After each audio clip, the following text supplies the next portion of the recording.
నమస్కారం గురుగారు. శ్రీమాత్రే నమమ్మ. గురుగారు, పెద్దవాళ్ళు చెప్తూ ఉంటారు ఇంట్లో దేవతలు సంచరిస్తున్నారు, తిరుగుతున్నట్టు మాకు తెలుస్తుంది అని కొన్ని కొన్ని సందర్భాల్లో. నిజంగా అలా తెలుస్తుందా గురుగారు మనకి? తప్పకుండా తెలియజేస్తాను. ముందుగా ప్రేక్షకులందరికీ శ్రీమాత్రే నమ, శ్రీ గురుభ్యో నమ. నమో దేవ్యై మహాదేవ్యై శివాయై సతతం నమ. నమ ప్రకృత్యై భద్రాయై నిహతాం ప్రణతాస్మిత. అంటే దేవతలు తిరుగుతున్నారు అంటే దాన్ని ఏమంటారు అంటే అదృష్టయోగము అని అంటారు. అంటే శుభాన్ని కలిగించేటటువంటి సంఘటనలు ఏదైనా ఇంట్లో జరిగితే గనక దేవతలు సంచరిస్తున్నారు. అంటే దేవతలు మామూలుగా కంటికి కనిపించరు, అది ఒక అభూత కల్పన అనేటటువంటిది చెప్పుకోవచ్చు. అభూత కల్పన మీన్స్ దేవుడు ఉన్నాడు, కానీ మన కంటికి కనిపించేంత శక్తి సామర్థ్యాలు, చూసేంత శక్తి మన కంటికి ఉండదు. కాబట్టి శక్తి అనేటటువంటి ఎలా గుర్తిస్తాము అని అంటే కనుక మీరు అన్నారు దేవతలు తిరుగుతున్నారు, దానికి సంకేతం ఏంటి అని. మన ఇంట్లో ఏదైనా అశుభం జరిగే సమయంలో అది తప్పించుకొని శుభం జరుగుతుంది చూశారు అంటే ఏదో పెద్ద ఆపద వచ్చేస్తుంది అని మనం భయపడిపోతూ ఉంటాము. ఆ ఆపద తొలగిపోయి మనకు ఏదో ఒక అదృష్టం కలుగుతుంది చూశారు, అది శుభ సంకేతము. ఆ సమయంలో అరే మన ఇంట్లో భగవంతుడు ఉన్నాడు అని నమ్ముతాము, విశ్వసిస్తాము.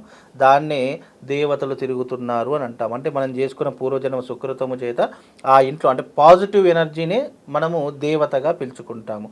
ఒక ఇంట్లో పాజిటివ్ ఎనర్జీ ఉన్నది అని అంటే అది దైవికపరమైన సందర్భము, ఆ దైవికపరమైనటువంటి విధానమే పాజిటివ్ ఎనర్జీ. ఆ ఇంట్లో ఎన్నో రకాల శుభకార్యాలు జరుగుతున్నాయి, ఎప్పుడూ కూడా ఇంట్లో ఆనందం ఎక్కువగా ఉంది, సంతోషం ఎక్కువగా ఉంది అన్నటువంటి వాటిలో దేవతలు సంచరిస్తున్నారు. అంటే మీ ఇంట్లో చాలా అంటే మీ ఇల్లు చూడడానికి చాలా వైభవంగా ఉంది, చాలా బాగుంది, అంటే మీ ఇంట్లో ఉంటే కనుక మనశ్శాంతిగా ఉన్నట్టుగా ఉంది అని కొన్ని మాటలు వాడుతూ ఉంటాం మనం వాడుక భాషలో. అంటే దానికి అర్థం ఏంటి?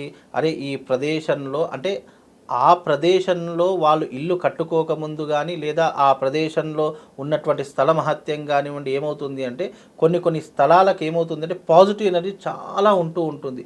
ఆ పాజిటివ్ ఎనర్జీ చేత ఏమవుతుంది అని అంటే కనుక ఆ ఏదైతే మనం అక్కడ ఇల్లు నిర్మించుకుంటామో ఆ ఇంటికి కూడా పాజిటివ్ ఎనర్జీ అనేటటువంటిది ఎక్కువగా వస్తుంది. ఇప్పుడు కొన్ని ఇళ్లలో చూడండి, ఆ ఇంట్లో అడుగు పెడితే చాలు మనసు ఒక రకమైనటువంటి ప్రశాంతతను కోరుకుంటూ ఉంటుంది. అరే ఇంట్లో ఇంకా ఉంటే బాగుంటుందేమో అని మానసికంగా మనకు సైకలాజికల్ ఫీలింగ్ ఒకటి వచ్చేస్తూ ఉంటుంది. బికాజ్ ఆ స్థలానికి ఉన్నటువంటి మహత్యము కానీ లేదా అక్కడ ఉన్నటువంటి పరిస్థితులకు ఉన్నటువంటి గొప్పతనం కానివ్వండి, అక్కడ చుట్టుపక్కల ఉన్నటువంటి వాతావరణం కానివ్వండి, ఒక మనిషిని ఒక హెల్తీనెస్ అంటే ఒక పాజిటివ్ ఎనర్జీలోకి తీసుకొని వెళుతుంది. దాన్నే మనం ఏమనుకుంటామంటే అరే మన ఇంట్లో దేవతలు తిరుగుతున్నారు, మన ఇంట్లో మంచి పాజిటివ్ ఎనర్జీ బాగుంది, మనకి ఇంటికి వచ్చినప్పటి నుంచి అన్నీ మంచిగా జరుగుతున్నాయి అని మనకు ఒక రకమైనటువంటి ఫీలింగ్ వచ్చేస్తూ ఉంటుంది. దీనినే పాజిటివ్ ఎనర్జీ గెయిన్ చేసుకోవడము అని అంటారు. అంటే మనం ఏదైతే ఆలోచిస్తున్నామో ఏదైతే అనుకుంటున్నామో అది పాజిటివ్గా జరిగినప్పుడు అరే ఇది మనకు ఇక్కడ నిజంగానే ఏదో ఒక దేవతలు కొలువై ఉన్నారు, అందుకే మనకు అన్నీ అనుకున్నవి జరుగుతున్నాయి. ఈ ఇంటికి వచ్చినప్పటి నుంచి మనకు పెళ్ళిళ్ళు అయ్యాయి, గృహప్రవేశాలు అయ్యాయి, ల్యాండ్స్ కొనుక్కున్నాం, బంగారం కొనుక్కున్నాం.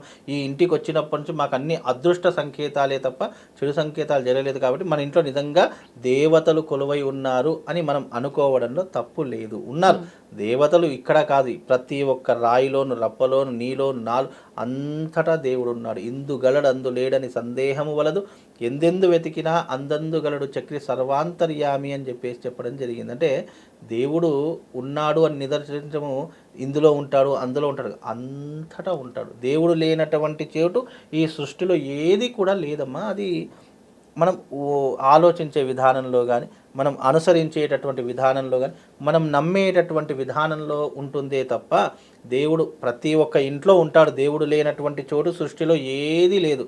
కాకపోతే అది పాజిటివ్ ఆర్ నెగిటివ్ రెండు రకాలుగా ఉంటుంది. అంటే దేవతలలో కూడా రెండు రకాలు ఉంటారు. అంటే ఉత్కృష్టమైనటువంటిది ఆగ్రహం కలిగించేటటువంటి దేవతలు ఉంటారు, అనుగ్రహాన్ని కలిగించే దేవతలు ఉంటారు.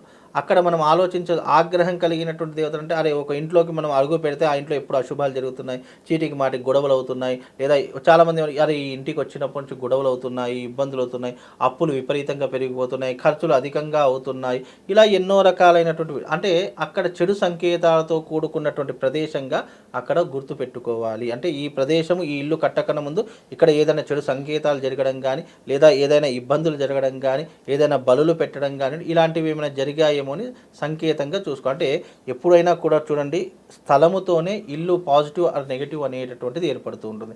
అందుకే ఇల్లు కట్టేటప్పుడు ఈ స్థలం ఇంటికి పనికొస్తుందా లేదా అనేటటువంటి చాలా ఆచితూచి తీసుకోవాల్సి ఉంటుంది. ఇప్పుడు శ్మశానం పక్కన ఇండ్లు చాలా ఉన్నాయి. ఈ హైదరాబాద్ పట్టణంలో శ్మశానం ఉంటుంది, పక్కనే ఇల్లు ఉంటూ ఉంటుంది.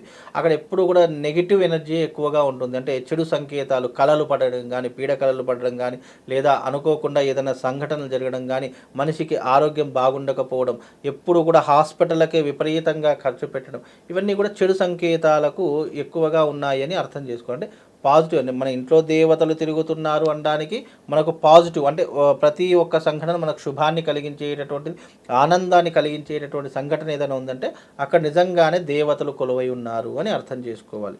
దేవతలు అన్నదానికి అర్థం ఏంటంటే పాజిటివ్ ఎనర్జీ.